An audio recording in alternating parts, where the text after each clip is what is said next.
Right, next we move on to the bow. So the different parts of the bow, this end here is the heel of the bow. So when you're starting a down bow on the string, excuse me, you'll be putting your bow on towards the heel and then pulling. Down bow is a pull motion. Here is the point or the tip, and you can see on written music, there is a sign which looks a bit like the pointy end of the bow. Unfortunately, it's written that way up, but it does mean to do an up bow. So starting towards this end and moving up. You could also start in the middle and move up as well. Okay, so we've got the heel and the tip. At the heel of the bow, we have got this lovely lapping. This is a silver one. You might have a stripy wound one. This is called the lapping, and you've got some leather here. You also have the frog and the frog's eye. This tiny gap in here is the frog's mouth, and nothing wants to go in there. You do not put your thumb in the frog's mouth. So holding the bow is really awkward. But the key thing to remember is that relaxation, shoulders, arms, fingers means a relaxed tone. So what you don't want is to be really gripping.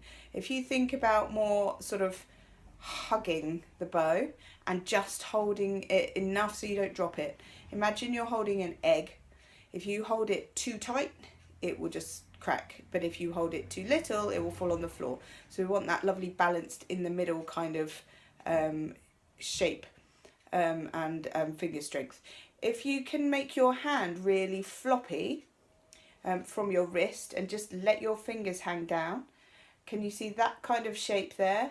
And that relaxation in your fingers are the fingers you want for your bow. If I turn my hand over now, I'll stand that way so you can see it, turn my hand over, and then I place my thumb in this kind of bent shape just at the first crease in my second finger. That is your thumb shape, and you can see that I've got this nice round shape in the middle, and then I turn that shape over and I still have that nice round shape there. And all we're going to do is open up there, and the bow is going to come, so your fingers again are that nice hanging shape.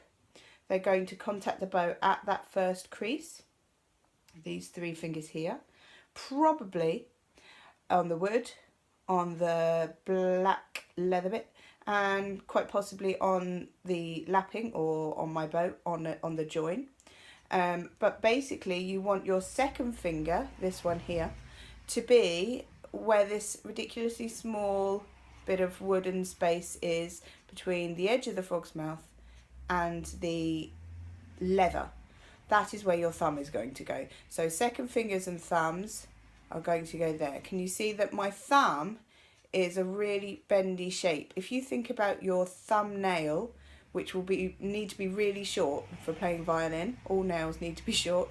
Thumbnails go against the black leather and into that tiny wooden space. If you have a look at, I don't know if you can see it on there, but what my thumbnail has actually done, can you see there? There you go. Has done to the black leather, I've actually pushed it, so it's no longer there. You can see the wood. So that's where your thumbnail needs to go. And if you think about your thumb being so bendy that it actually touches the hair, you've got the right amount of bend.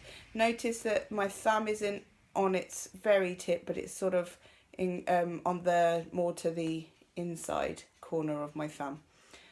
So my thumb goes on there, my second finger with that crease on, my other two fingers either side on with that crease, and we want a slight, I believe it's called a pronation, towards the tip of the bow. So just think about lying your first finger, this one, down, so you've got that tip. This will keep the bow straight. If your bow hold goes that way, it will never ever be straight.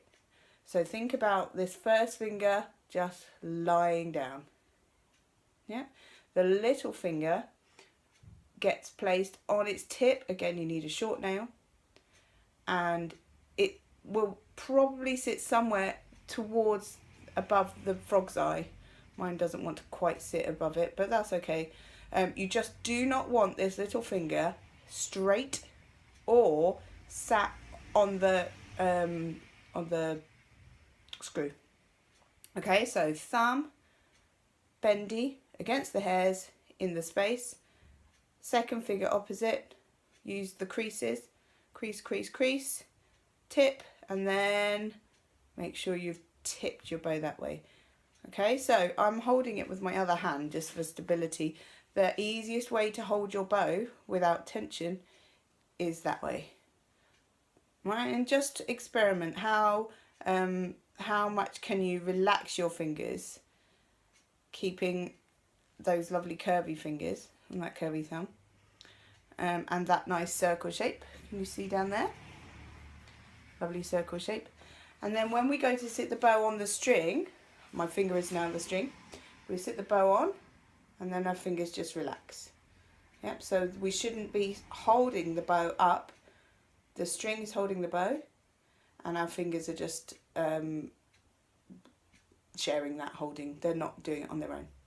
Okay?